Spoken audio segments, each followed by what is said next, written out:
რიგით მეოთხე შეხვედრა მთავრობის ადმინისტრაციაში ქართული ოცნების ფასების შემსწავლელი კომისიის ფარგლებში ფარმაცევტული კომპანიების წარმომადგენლებთან შედგა.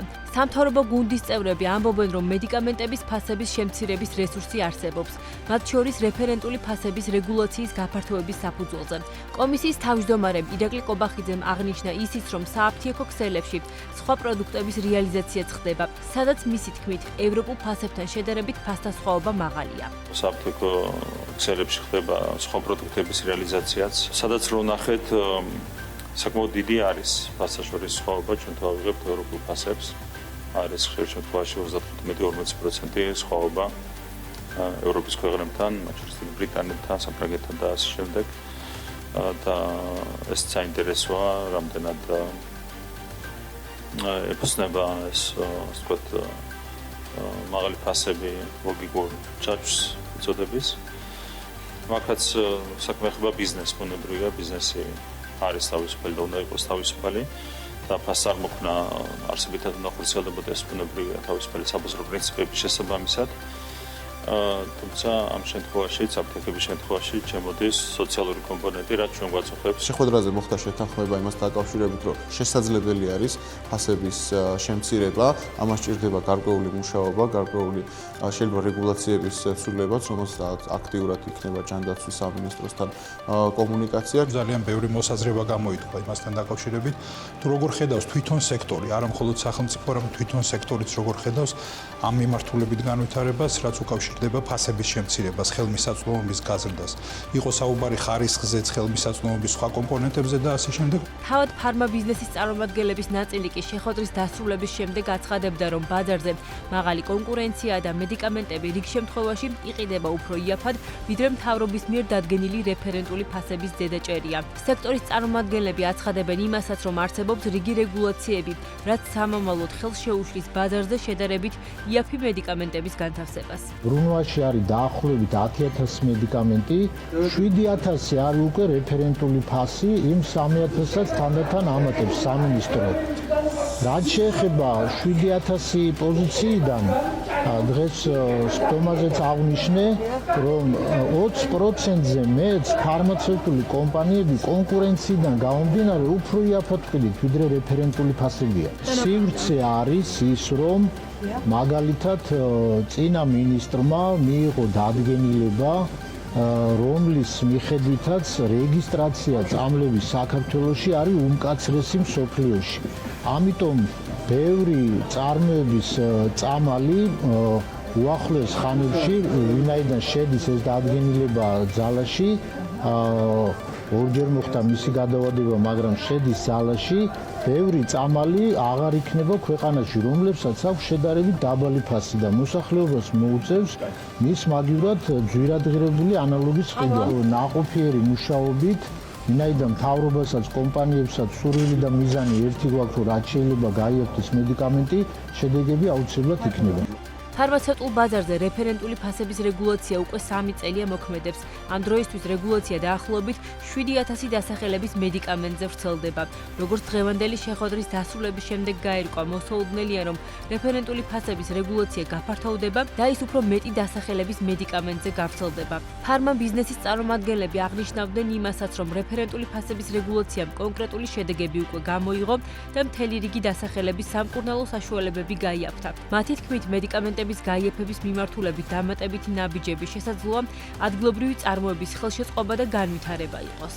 ჩვენი ინტერესია, რომ მოსახლეობა მიიღოს იაფი მედიკამენტები. მედიკამენტების 70%-ზე დარეგულირებულია ფასი და ეს მედიკამენტები აბსოლუტურად ხელმისაწვდომი არის. ეხლა მე როგორც ვიცი და როგორც მესმის ეს ამბავი და ზოგადად ძვირიან მედიკამენტების სამწუხაროდ ახლა ჩვენი ჯიბე თუ ვერ გაწდება, ეგ პრობლემა არის და მაგას რა ვიცი, არ ჭირდება ქვეყანაში მუშაკოს ზრდა და მოსახლეობის შემოსავლის ზრდა. ჩვენი აზრი არის, რომ ადგილობრივი წარმოების წილი უნდა გაიზარდოს და რა ვიცი, ამ მხრივ ჩვენი ქვეყანაც უნდა დაეწიოს იმ ქვეყნებს, ვისაც ადგილობრივად სადაც აწარმოებენ მედიკამენტებს და შედარებით იაფი გამოსდის აქედან გამომდინარე. უკვე დიდი ხანია დაწყებულია რეფორმა წამლების შესახებ, როცა ფასთა სახეც უნდა დააკორექტირა ფასი.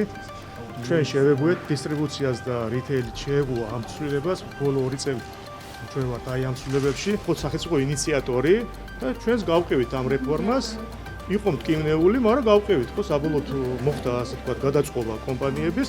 ფარმაცევტული ბაზრის წარმომადგენლები აღნიშნავენ იმასაც, რომ სახელმწიფომ ფარმა ბიზნესში რეგულაციის სწორი თამაშის წესებით უნდა იხმძღვანელოს. წინააღმდეგ შემთხვევაში მათი თქმით ბაზარზე რიგი მედიკამენტების დეფიციტის საფრთხე შეიქმნება. ამასთან, როგორც ირკვევა, ეგრეთ წოდებული ფასების კომისიის ხდომაზე საუბარი შეეხო საკითხსაც, მოქმედებს თუ არა ქვეყანაში არსებული აფთიაქების რაოდენობა მედიკამენტების ფასზე. ძალიან დიდ რაოდენობაზე 11,000 რეგისტრირებული მედიკამენტიდან 7,000-ზე ცოტა მეტზე არის დარეგისტრირებული რეფერენტული ფასი, არის დარჩენილი ნაწილი, რომელიც არ არის მოყოლილი ჯერ რეფერენტულ რეგულაციაში, საუბარი იყო, რომ მოხდეს ეტაპობრივად ამ მედიკამენტების შეყვანა და ასახვა მათზე დაწესება ფასები. ფიზიკური ხელმისაწვდომობა არ უნდა დაიკარგოს და არ უნდა დაიკარგოს ბაზე, რა თქმა უნდა, ფინანსური ხელმისაწვდომობა, იმიტომ რომ თუ მედიკამენტი ნომინალურად ქაღალდზე იქნება გამოქვეყნებული ერთლარად და მასზე ფიზიკური ხელმისაწვდომობა არ იქნა, თავისთავად მისი ღირებულება უკვე მნიშვნელობას კარგავს. მნიშვნელოვანია, რომ ფასმა არ იქონიოს რაიმე ტიპის ზემოქმედება ან შესაძლო დეფიციტზე, ან არ იმოქმედოს ზემოქმედება, ვთქვათ, ხარისხის რაიმე ვარიაცია. უნდა იყოს ხარისხიანი და ხელმისაწვდომი ფასი. სააფთიაქო ქსელებზეც საუბარი იყო მათ საშუალო ევროპულ მაჩვენებლებზე, საქართველოს მაჩვენებლებზე სხვა აზრები გამოითქვა, იმიტომ რომ საქართველოში არის სტატისტიკა ერთია, მეორეა რომელი აფთიაქები მუშაობენ, ასევე რამდენად გეოგრაფიულად არის ხელმისაწვდომი ყველგან, იმიტომ რომ საქართველოში მართალი აფთიაქები, ანუ ვიზუალურად არის ადგილები, სადაც კონცენტრაცია დიდია, მაგრამ ადგილები არის, სადაც ფაქტობრივად მოსახლეობა ითხოვს, რომ მეტი გაიხსნას. ანუ ეს არ არის ერთგვაროვანი თემა. თავარი არის, რომ რამდენად მოქმედებს თუ არა აფთიაქების რაოდენობა, მის საბოლოო ფასზე, ხო? ამაზე ძალიან დიდი პოლემიკა გაიმართა. როგორც ფარმაცევტული სექტორის წარმომადგენლებთან გამართული შეხვედრის შემდეგ გახდა ცნობილი, მედიკამენტების ფასებთან დაკავშირებით საკოორდინაციო საბჭო შეიქმნება, სადაც ფარმაცევტული კომპანიები საკუთარ წინადადებებს წარადგენენ, თუ როგორ შეიძლება მედიკამენტების გაიაფება. იმდიდარე კვირაში ქართული ოცნების ფასების კომისიის წევრები ნავთობპროდუქტების რეალიზატორებსაც შეხვდებიან. პარალელურად უკვე მომავალ კვირას ფასების საკითხზე კომისია პარლამენტში შეიქმნება. ქართულ ოცნებაში ამბობენ, რომ საზოგადოებისთვის სურსათის და სხვა სამომხმარებლო პროდუქციის ფასებზე მოკლევის კონკრეტული შედეგები მაქსიმუმ აპრილის ბოლოს გახდება ცნობილი. 2025 წელს საქართველომ 680 მილიონი დოლარის მედიკამენტები იყიდა. დაფასებული სამკურნალო საშუალებები საქართველოს იმპორტში ერთ-ერთ მნიშვნელოვან ადგილს იკავებს. ოფიციალური სტატისტიკის მიხედვით გასულ წელს ქვეყანამ 680 მილიონ 354,000 დოლარის ღირებულების 15,754 ტონა მედიკამენტები შეიძინა, რაც 2024 წლის მაჩვენებელს ღირებულებაში 9,5%-ით აღემატება, თუმცა მოცულობაში 2,4%-ით ნაკლებია. 2025 წელს საქართველოს მედიკამენტების იმპორტი გაუძვირდა. გასულ წელს იმპორტირებული 1 კილოგრამი დაფასებული წამლების საშუალო ღირებულება 43,2 დოლარი იყო. 2024 წელს კი 38,5 დოლარი. მოცულობაში იმპორტის კლება ძირითადად შვეიცარიიდან, გერმანიიდან, საფრანგეთიდან, უნგრეთიდან და ინდოეთიდან შესყიდვების შემცირებამ განაპირობა. იმპორტის გაძვირებაც ამას უკავშირდება. მონაცემებს თუ ჩავხედავთ, უმსხვილესი საიმპორტო საქონლის ჩამონათვალში სამკურნალო საშუალებებმა 3,7%-იანი წილით მესამე ადგილი დაიკავა.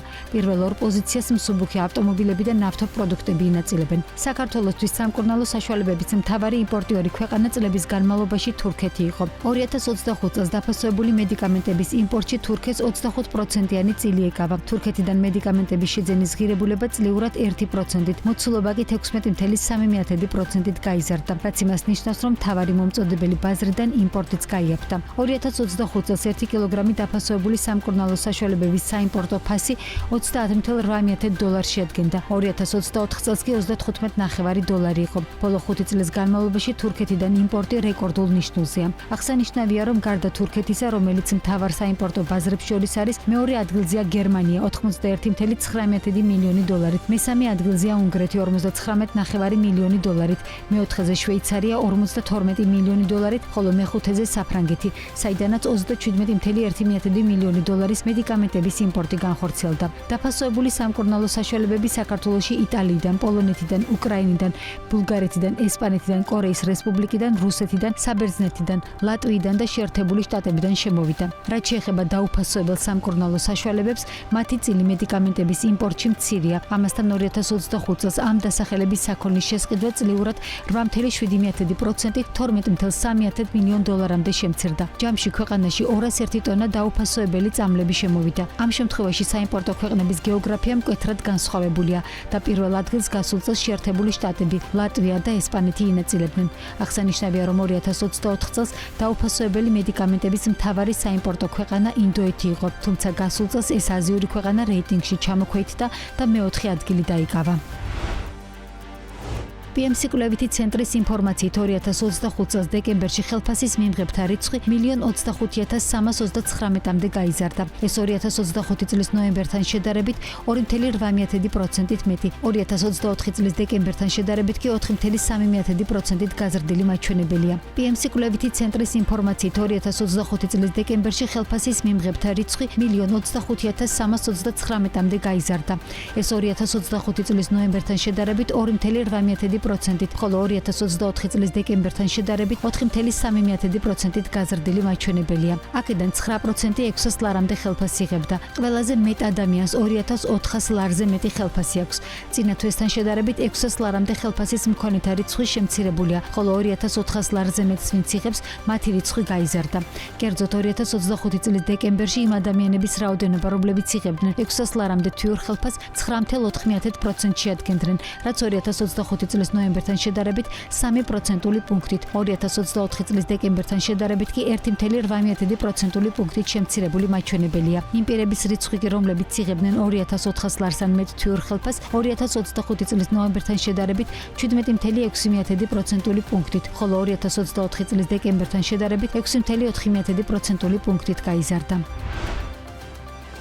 2025 წელს ექსპორტირებული ელექტროენერგიის მოცულობა და შემოსავლები განახევრდა. Galten Tagartis ინფორმაციით 2025 წელს ელექტროენერგიის ექსპორტის მოცულობა წლიურად 51%-ით შემცირდა და 0,5 ტერავატ-საათი შეადგინა. ექსპორტის სეზონი მაისში დაიწყო და ივლისში დასრულდა. მთავარი საექსპორტო ბაზარი კვლავ თურქეთი იყო ექსპორტის 78,9%-იანი წილით. ექსპორტზე გასული ელექტროენერგიის 10% გავიდა სომხეთში, 9,8% აზერბაიჯანში, 1,4% კი რუსეთში. ექსპორტის შემცირება უკავშირდება თურქეთის ბაზარზე ფასების კლების შედეგად ექსპორტიორების მხრიდან შემცირებულ ინტერესს და ადგილობრივი განახლებადი ენერგიის წარმოების კლებას. შარშან ტოპ 3 ექსპორტიორი კომპანია იყო Cross Border Trading, აჭარა ენერჯი 2007 და საქართველოს Urban Energy. ამასთან სომხეთის მიმართულებაზე ძირითადი ექსპორტიორი Cross Border Trading იყო. ექსპორტიდან მიღებული შემოსავლები 2025 წელს განახევრდა და 23,5 მილიონი დოლარი შეადგინა. კლება უკავშირდებოდა როგორც მოცულობის, ისე საექსპორტო ფასის კლებას.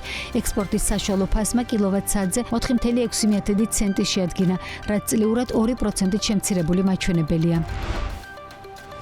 2025 წელს საბითუმო ბაზარზე ელექტროენერგიის ფასი წლიურად 4,1%-ით გაიზარდა და 5,8% შეადგინა. 2020 წლის შემდეგ, როდესაც საბითუმო ბაზარზე ელექტროენერგიის ტარიფი 4,19 ცენტი იყო, ფასი 18%-ით არის გაზრდილი. Galten Tagarti მიუთითებს, რომ საბალანსო ელექტროენერგიის ფორმირებაში ყველაზე მაღალი წილი PPA სადგურებს უჭირავს. დღით ადრე ბაზარზე ტრანზაქციების რაოდენობა კი მინიმალური იყო. აღსანიშნავია, რომ საბალანსო ელექტროენერგიის მოცულობა წლიურად 7,6%-ით 4,5 ტერავატ-საათამდე გაიზარდა და ჯამური მიწოდების 28,9% შეადგინა. მოცულობის ზრდა ძირითადად გამოწვეულია იმპორტის და PPA ელექტროსადგურების გენერაციის გაზრდით. ეს უკანასკნელი დაკავშირებულია ახალი სადგურების ხობიორის და მტკვარი ჰესის ოპერირების დაწყებასთან 2024 წლის მეორე ნახევარში. Galten Tagartis ინფორმაციით 2025 წელს ოპერირება დაიწყო 2 ჰიდრო და 6 მზის ელექტროსადგურმა. ეს ნიშნავს, რომ ელექტროსისტემას ჯამში 22,6 მეგავატის სიმძლავრე დაემატა.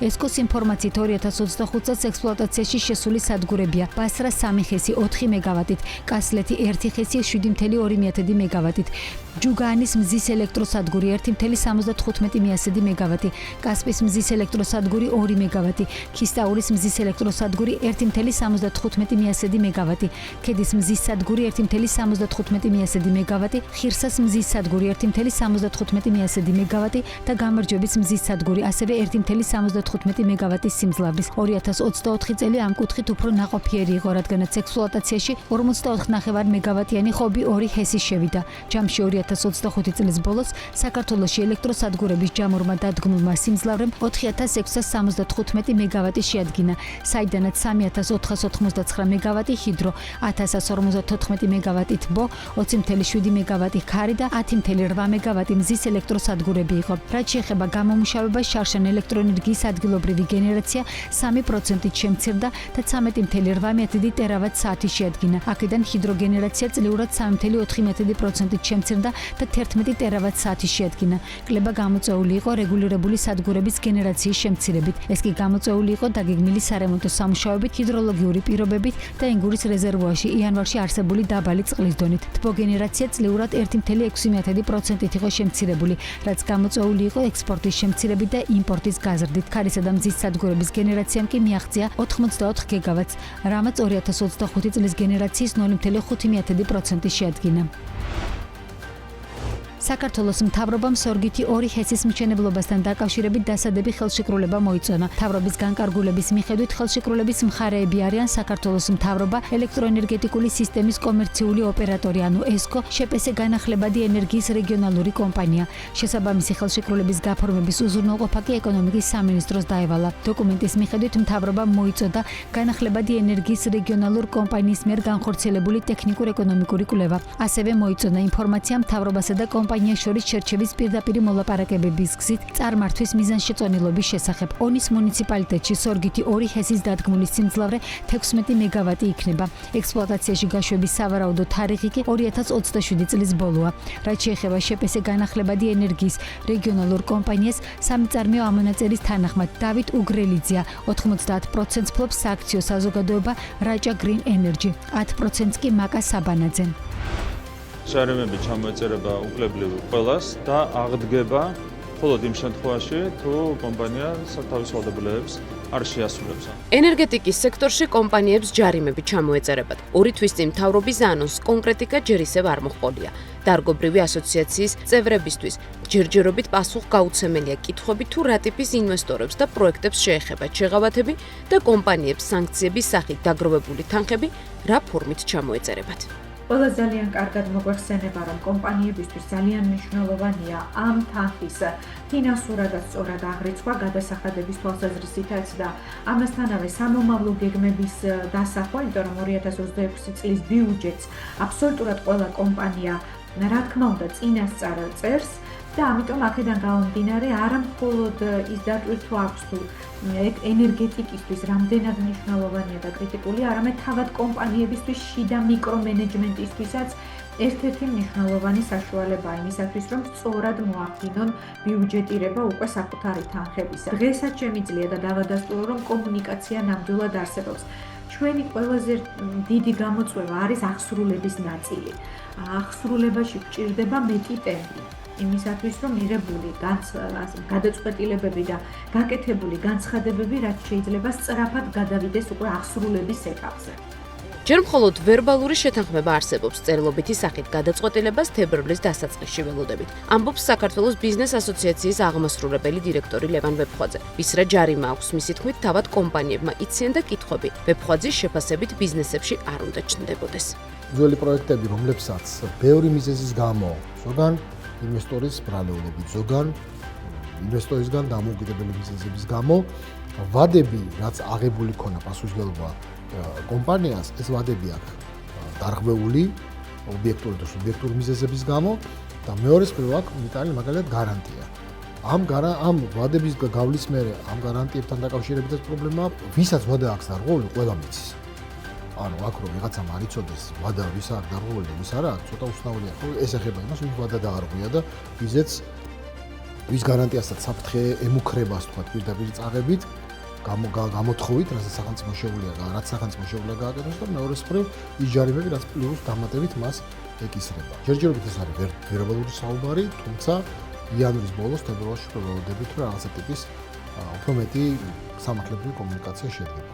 სექტორი 1 მილიარდი ლარის ოდენობის ჯარიმების ჩამოწერის ინიციატივას დადებითად შეხვდა. ამბობენ, რომ მნიშვნელოვანია კერძო სექტორს არ გაუჩნდეს მოლოდინი, რომ თუ დღეს ჯარიმების ჩამოწერა ხდება, ეს მომავალშიც გამეორდება.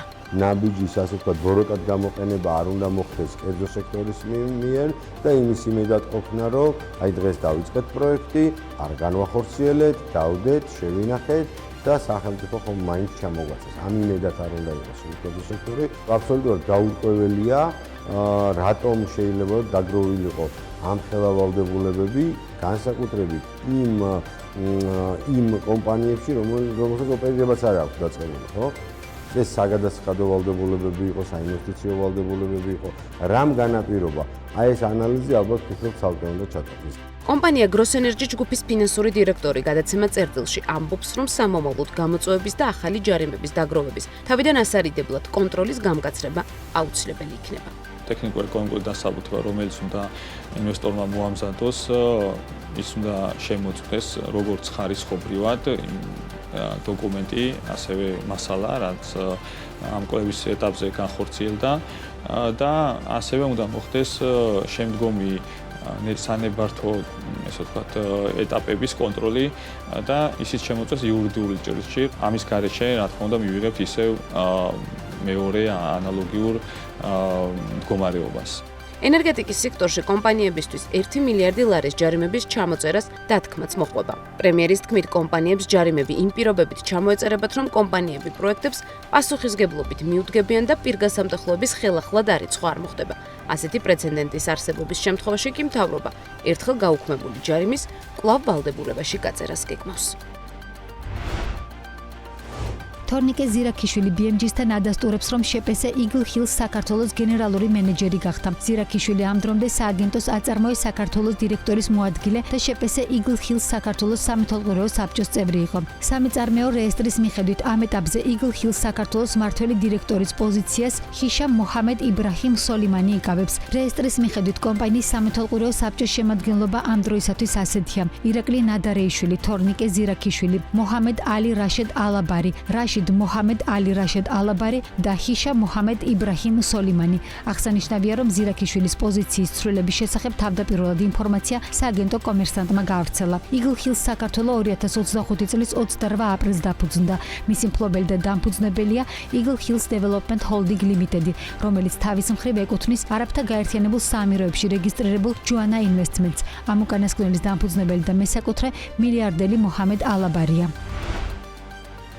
საქართველოს პროკურატურამ დევნილთა შრომის ჯანმრთელობისა და სოციალური დაცვის მინისტრის ყოფილ მოადგილეს სამსახურებრივი უფლებამოსილების ბოროტად გამოყენების ფაქტზე ბრალდება წარუდგინა, თუმცა წინასწარი პატიმრობა არ მოითხოვა. საქმე ეხება 70 ერთეული სასწრაფო დახმარების ავტომანქანის შესყიდვის პროცესში გამოვლენილ დარღვევებს. პროკურატურის ინფორმაციით ბრალდებულმა, რომელიც შედარებით მაღალი ფასის მქონე კომპანიის ინტერესების სასარგებლოდ მოქმედებდა, ხელოვნურად შექმნილი საფუძვლით უკანონოდ შეწყვიტა გამოცხადებული ტენდერი. საგამოძიებო უწყების ინფორმაციით, ხუდუშაურმა ჩადენილი დანაშაული აღიარა გამოძიებასთან ითანამშრომლა და საგამოძიებო უწყება შესაბამისად აღკვეთი ღონისძიების სახით საპატიმრო გირაოს გამოყენებას მოითხოვს.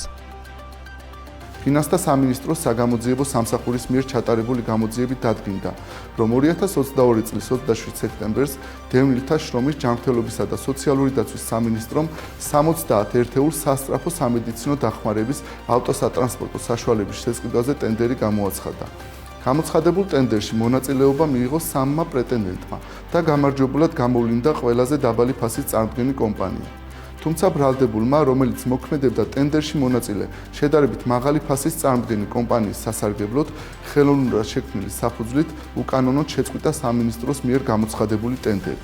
2023 წლის 10 მაისს მისივე მითითებით გამოცხადდა ახალი ტენდერი შეცვლილი პირობით, რომელიც მორგებული იყო ერთ კონკრეტულ პრეტენდენტზე და რომლის ხელმძღვანელებთანაც ბრალდებულს პირადი ნაცნობობა აკავშირებდა. შედეგად ტენდერი ჩატარდა სხვა კომპანიების მონაწილეობისა და ყოველგვარი კონკურენციის გარეშე. გამარჯვებულად გამოცხადდა წინასწარ შერჩეული კომპანია, რომელსაც წარდგენილი შედარებით მაღალი ფასის გამო სამინისტრომ მინიმუმ 2.118.000 ლარით მეტი გადაუხადა. ბრალდებული სამქმედებით არსებითა დაირღვა სახელმწიფოს კანონიერი ინტერესები. ევროკავშირის საზღვრიდან ტვირთების მასიური მოbrunება ქართულ კომპანიებს გაკოტრების, ათასობით ადამიანს კი უმუშევრობის საფრთხის წინაშე აყენებს. ამის შესახებ თხილის სექტორის მოთამაშეები აცხადებენ. მათი ინფორმაციით სეზონი ქართული თხილისთვის იმედის მომცემად დაიწყო. მსოფლიო ბაზარზე ფასების მატებამ და თურქეთში არსებულმა კონიუნქტურამ ქართულ პროდუქციაზე მოთხოვნა გაზარდა, თუმცა სექტორი რთული გამოწვევის წინაშე აღმოჩნდა, როდესაც ევროკავშირის საზღვრიდან თხილით დატვირთული კონტეინერები უკან დააბრუნეს. მიზეზად კი პროდუქციაში ალფა-ტოქსინის ნორმის გადაჭარბება დასახელდა.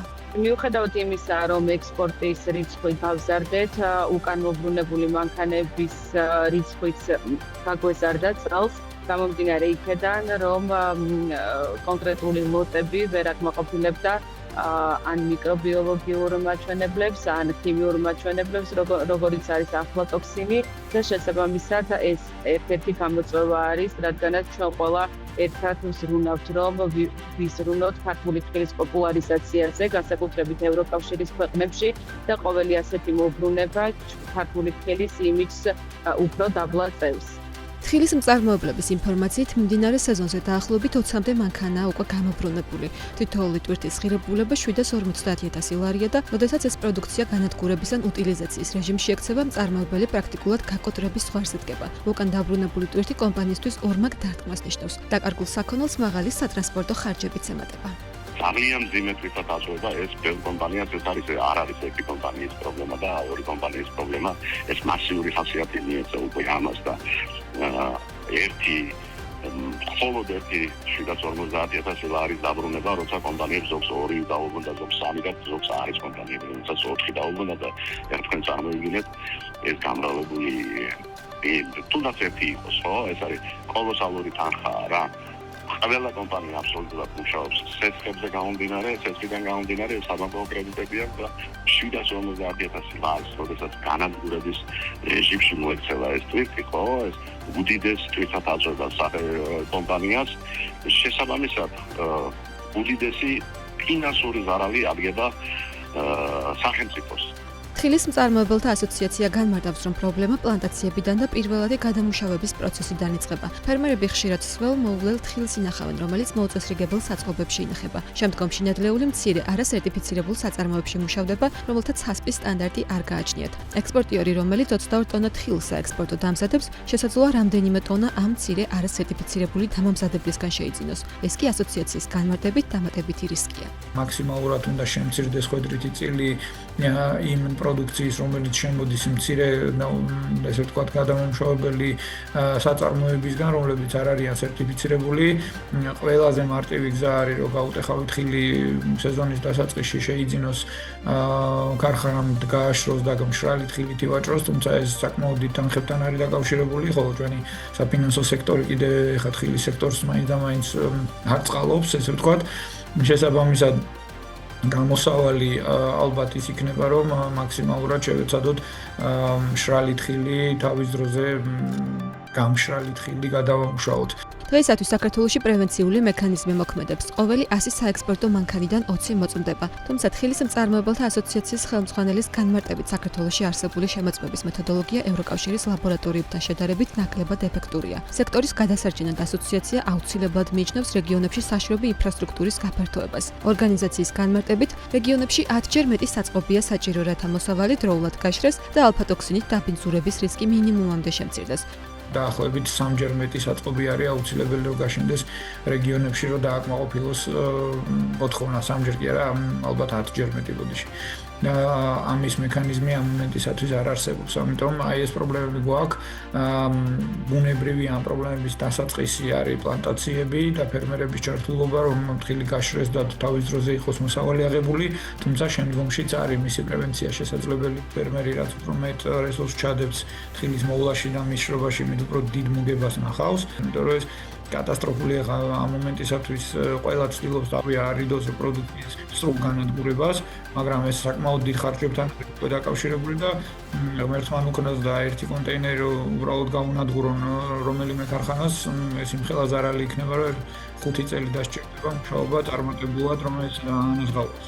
BMG მკითხვით გარემოს დაცვისა და სოფლის მეურნეობის სამინისტროსაც მიმართა. ფლობს თუ არა სამინისტრო მობრუნებული საექსპორტო ტვირთების სტატისტიკას და რა კონკრეტულ ნაბიჯებს გამს იმისთვის, რომ პროდუქციის ხარისხის საერთაშორისო იმიჯი არ შეილახოს. არსებობს თუ არა გეგმა ექსპორტზე გასვლამდე თხილის ლაბორატორიული შემოწმების განკაცრებასთან დაკავშირებით. საკითხზე სამინისტრო ჯერჯერობით კომენტარს არ აკეთებს. თუმცა ეს პროდუქცია საქართველოს ექსპორტში სულ უფრო მნიშვნელოვან ადგილს იკავებს. 2025 წელს საქართველოდან ექსპორტზე 171,668,000 დოლარის ღირებულების 20,000 ტონამდე თხილი გავიდა, რაც გასული წლების მაჩვენებლებს მნიშვნელოვნად აღემატება.